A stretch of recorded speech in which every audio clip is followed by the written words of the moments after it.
Up next here this morning, thinking of plastic surgery, but worried how it'll turn out. We're going to show you a brand new option. You're watching The Early Show right here on CBS.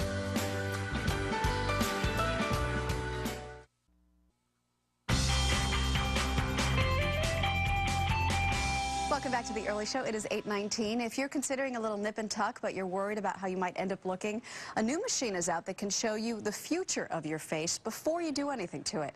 Here with the revolutionary VECTRA 3D machine is Dr. Monte Harris, who uses it in his practice. Good morning, Dr. Harris. Good morning, Maggie. Thank you for coming in. Monica is here as well to help us demonstrate how this machine works. So basically, what is this machine? I know, it's really a phenomenal tool. It's like seeing is believing, because three-dimensional imaging is really going to play a larger role in our lives in the 21st century, and this takes sort of three-dimensional imaging into the facial plastic surgeon's office. So she sits down in the chair, and this is like a camera that takes a 3D image of her, which is transferred to this screen. Exactly, exactly. And you see how do here, you use it? You see here, it's a really cool image that we can rotate in a variety of different ways, and we're able to essentially redefine the way that I interact with my patients in the consultation process. So we can do things like rhinoplasty, sort of in office, even before the patient gets into the operating room. This is what she looks like now. Show me and show Monica what she would look like if you did a rhinoplasty. So a lot of times patients come in with ideas of sort of wanting refinement in the tip, and we're able to show changes that may be somewhat subtle. You can see the sort of tip coming in right here. Okay. Yeah. So that little bit of narrowing there. And it can be appropriate changes such as this, or ones that may be inappropriate like this. So it helps us set expectations ahead of time. Exactly, exactly. All right. I'll say if you did a little work on her chin in addition to that, what would it look like? Well, that's also, you know, really exciting, because we're able to sort of show complementary procedures ahead of time. Things like chin augmentation, so you can see here with the little warp tool that we have here that I can isolate out the chin. Just like this. And we would sort of bring the chin forward into sort of a little bit more balance.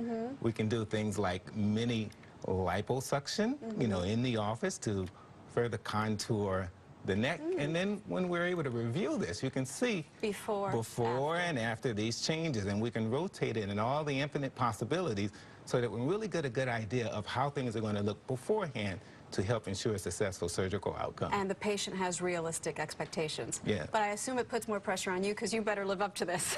Well, you know, a lot of times when we talk about surgery going wrong, it's not because of technical problems, it's because of pure aesthetic judgment, even before we set foot into the operating room. So this helps sort of eliminate that. Exactly. So a lot of people are still wary of plastic surgery, and I know that fillers are an alternative. Right. Can this machine show you how you would look with fillers? I mean, and that's really very exciting, because fillers or volume changes are the rage now for plastic surgery, and that's injecting things that help folks look a little bit more youthful. So I can actually select a procedure with this tool, and we can do contouring. Okay. One of the areas that, you know, when we talk about facial aging, that gets a lot of attention is this idea of the mid-face. So that area the cheek here, kind of get deflated a little bit. Yeah. So Monica doesn't really have sort of excessive signs of aging yet, but we can show here I just gave her a thumbs up. Yeah, we can show here that I can actually inflate, you know, and deflate the cheek, but it shows that area where she may benefit. When you get older, it could get kind of like this, and then what do you do to inflate it? We can sort of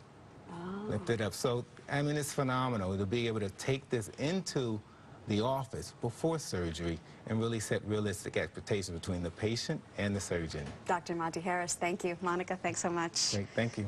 You're welcome. For more on this, go to our website, earlyshow.cbsnews.com.